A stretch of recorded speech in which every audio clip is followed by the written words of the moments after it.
দেখো বন্ধুরা, good morning বলবো বা শুভ দুপুর বলবো, মিডিলে আছি। এক জায়গায় ঘুরতে গেলে তার কত কষ্ট। সকালবেলা এদিকে কাচাকাচি শুরু করে দিয়েছি, এই যে মেশিনে কাঁচা হচ্ছে, আর ওইদিকে রান্নাবান্নাও করে নিচ্ছি। তো কি কি রান্নাবান্না করলাম চলো তোমাদের দেখানো যাক। আজকে রান্নাবান্না যেমন হয়েছে, এই দেখো ভাত করে নিয়েছি, গরম ভাত করেছি, আর করে নিয়েছি ঘন করে একদম পেঁয়াজ টমেটো জিরে ফোড়ন দিয়ে শুকনো লঙ্কা কাঁচা লঙ্কা দিয়ে একটু ঘন করে মুসুরির ডাল করেছি। ডালটা লাগেই আমাদের ঘরে। আর ডালের সাথে করে নিয়েছি বিট আলু দিয়ে কষা কষা তরকারি, বিট আলু জিরে পেঁয়াজ রসুন দিয়ে বিট আলুর তরকারি করে নিয়েছি।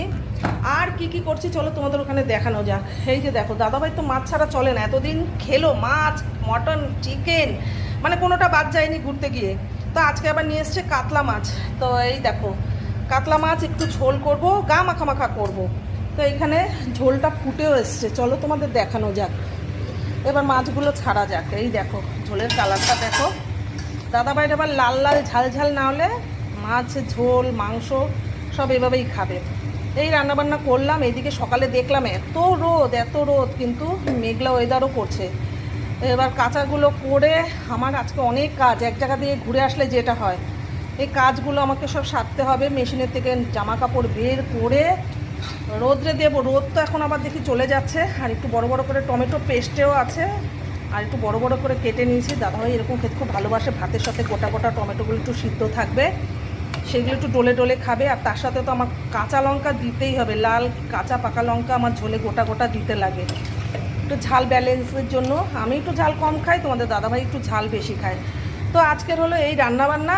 আর রান্নাবান্না সেরে নিয়ে জামা কাপড়গুলো মেলবো, আমার এখনও অনেক কাজ বাকি। তো মেনুগুলো তোমাদের কেমন লাগলো অবশ্যই কমেন্ট করো। আর দেখো বাইরের ওয়েদার বলছি না, এই দেখো রোদ ছিল বাট এখন কোনো রোদ নেই, অনেক কাঁচা বিচা, কত কাঁচা বিচা। এই দেখো বাইরের ওয়েদার, এই দেখো না জল না ঝড়, তবে এই বালিশপত্র সব কিন্তু আমার রোদে দেওয়া আছে। আর এই যে জুতো মুতো সব বের করে একটু রোদে দিয়েছি, কারণ বাইরে গেছিলাম ঘুরতে, দীঘার সমুদ্রের জলে সবই ভেজা। এগুলো না শুকালে না একদম ভালো লাগবে না, একদম অবস্থা খারাপ। তবে আমি যাবার সময় একটা, জানো তো বন্ধুরা, কী সুন্দর ফুল, আমি জানি যেদিন যাব তার পরের দিন ঠাকুরকে দেব। কেউ নেই, ফুলটা ফুটে না ঝরে পড়ে গেছে। তবে ঠাকুর ঠিক আমার মুখ তুলে তাকিয়েছে, আর একটা ফুল এসছে কুড়ি, এটা কালকে হয়তো ফুটবে, কালকে মাকে দেব।